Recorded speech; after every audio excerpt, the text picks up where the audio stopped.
governo do Paraná anunciou nesta segunda-feira uma proposta para a privatização da Copel. O texto, que visa transformar a elétrica em companhia de capital disperso sem acionista controlador, foi enviado pela Copel ao mercado e acionistas e deverá ser enviado em forma de projeto de lei à Assembleia Legislativa do Paraná ainda hoje. Segundo o comunicado, com base em estudos conduzidos pelo Conselho de Controle das Empresas Estaduais, o executivo paranaense acionista controlador da empresa permaneceria com uma participação de pelo menos 15% do capital social total da elétrica e de 10% da quantidade total de votos conferidos pelas ações com direito a voto. E daí, isso daqui é algo que movimentou o noticiário estadual há um tempo, e daí eu abro aspas aqui, né, para o governador Ratinho Júnior, né? Comunico que o Estado do Paraná, na qualidade de acionista controlador da Companhia Paranaense de Energia, Copel, com base em estudo elaborado pelo Conselho de Controle de Empresas Estaduais, tem a intenção de transformar a Copel em companhia de capital disperso e sem acionista controlador.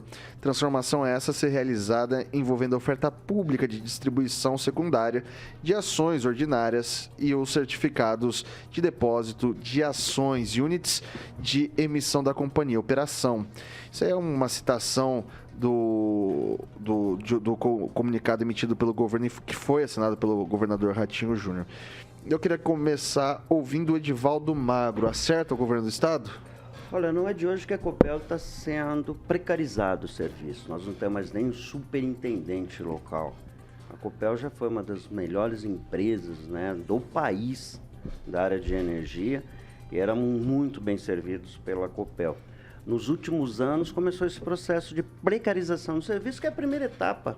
Normalmente, quando você quer privatizar um serviço, você começa esse trabalho de precarização. Bom exemplo disso é a demora que as equipes têm para restaurar a energia quando há aqueles temporais e muita queda de árvore. Isso mostra a precarização e não é culpa da rapaziada, dos trabalhadores, não. É culpa do processo de precarização, redução de equipe, não renovação dos aposentados, não renovação do equipamento. E já é muito serviço terceirizado, né?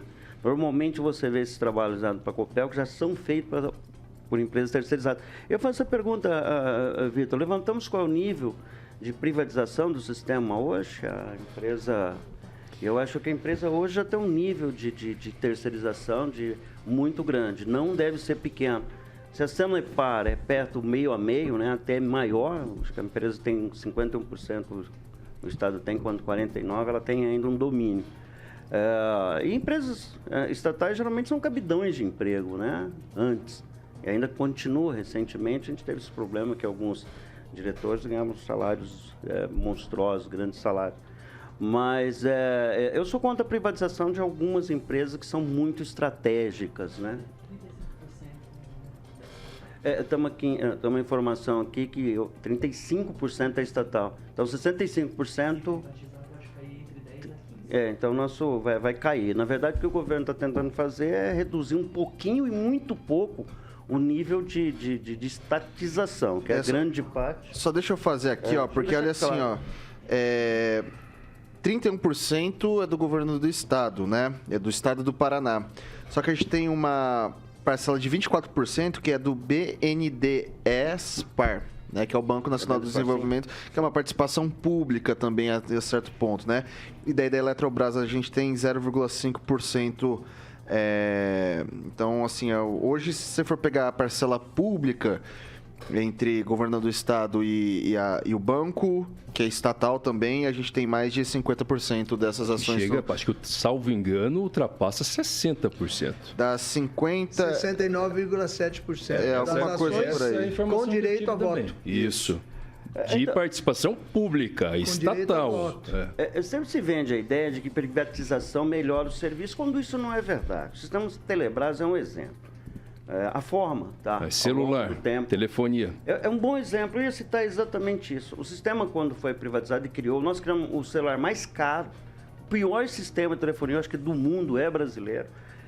Claro que acabou as pessoas tendo maior acesso, não vou discutir, mas é o formato que normalmente é feito e nos prejudica. Isso passa por pedágio, uma hora você paga a conta. Quando você sai por aí, quando você anda no interior, você não pega celular, não existe torre, você não consegue, você fica horas ou trechos gigantes nas pequenas cidades não tem. Então, não se trata só de privatizar, é melhorar serviço, oferecer serviço de qualidade. E nem sempre isso acontece, porque os mecanismos de controle sobre as empresas que prestam serviço são precários ou não existem. Os próprios órgãos reguladores nacionais não funcionam, nem a ANEEL, nem a ANER, muito menos a Anatel. Né? Tanto é verdade, está aqui o advogado, o Calazans pode atestar, o maior número, por exemplo, lá no PROCON, são serviços de telefonia, lideram assim com uma folga gigantesca. Então, só pontuando isso, que privatização normalmente também é precariedade de serviços. E lembrando que nesse momento acho que não há muita reclamação com relação à energia, a não ser o custo. Tá? Mas, volto a insistir que há uma precarização contínua desses serviços. Aí segue um caminho para essa privatização. Francês. Eu tenho a impressão que a profissionalização dos serviços, ela só se atualiza quando passa para a administração privada, né? Porque a administração pública ela tem muita burocracia, muitas coisas que ela está amarrada, né? No caso específico da Copel, o ideal para o Estado é ter, segundo os inteligentes aqui, era ter 10% das ações com direito a voto. E só para lembrar, Maringá já teve companhia telefônica, já teve serviço de água. Codemar, mas depois quando passou para o Estado melhorou um pouco e agora, se você terceirizar, melhorará ainda mais, porque daí a concorrência é de mercado, né? Isso é muito importante, você estar participando da concorrência de mercado e não atrelado às questões burocráticas, porque o serviço público é um elefante, é muito pesado, é prejudicial ao desenvolvimento e modernização dos serviços prestados. Professor Itamar. Então, Vitor, tem várias questões aí, mas só para lembrar os mais jovenzinhos, eu, por exemplo, vendi uma linha telefônica em Maringá, que era o direito de alguém usar uma linha do telefone fixo, por $3.000. Isso equivale hoje a R$15 mil. Então, a gente não pode esquecer disso. Então, privatização, apesar da privatização realizada pelo FHC, não foi boa, foi ruim, mas melhorou significativamente e ninguém pode negar isso. Mas vamos à Copel. Qual é a função? Por que o Estado tem que ser dono da Copel? Gente, o Estado, se a empresa é lucrativa, melhor ainda, é hora de vender. Porque o Estado, isso é básico, isso é elementar em economia. O Estado recebe 35% do lucro líquido de todas as empresas através do imposto de renda. Além disso, tem as outras contribuições que servem para o tal social. Por exemplo, 5,8% da folha de pagamento de todas as empresas vão, né, o da folha de pagamento, 5,8% vão para o chamado sistema S. E aí por diante tem outras coisas. Então, para que o Estado precisa ser dono de uma companhia de energia elétrica? Para que você precisa ter um agente estatal cuidando disso? É só uma questão de racionalidade, não é nem uma questão ideológica. E eu acho que digamos assim, vem em boa hora, vem tarde, inclusive, né, que o Jaime Lerner tentou privatizar, não conseguiu, porque todos os moderninhos da esquerda foram contra, fez aquele auê danado e não privatizou. E aí as pessoas falam, mas a empresa presta um serviço bom. Se a empresa ela é exclusiva, não foi submetida a nenhum leilão, como é que você pode dizer que o serviço é excelente? Não, o serviço é excelente, ele presta sozinho. Então fica uma questão discutível aí, porque não tem um comparativo. O comparativo é uma outra empresa estatal ou a outra empresa de um outro estado. Então, não é assim que se faz uma comparação. Então, mas para nenhum dos servidores da Copel, que eu conheço alguns, ficaram chateados comigo, a pergunta é, para que o Estado precisa ser dono de uma empresa de energia elétrica? Não tem nenhuma justificativa plausível para isso. É isso, Vitor. São 6 horas e 44 minutos. Repita. 6 e 44, Carioquinha. Aliás, tem o Calazans ainda para falar, né? Vamos lá, então. Você, né? Vai lá, Pois é, eu já ia estar ficando triste aqui, né? Mas vamos lá. Eu acho que a questão é a seguinte, a gente não pode confundir o conceito com um mau exemplo. Conceito é uma coisa, mau exemplo é outra coisa. Eu acho que assim, por mais que a gente tenha tido inúmeros e temos de fato inúmeros problemas com telefonia, que é campeã. Eu brincava inclusive no Procon que a gente precisava ter assim, um andar inteiro só para telefonia. Não vou falar o nome da operadora campeã, que acho que todo mundo já sabe, né?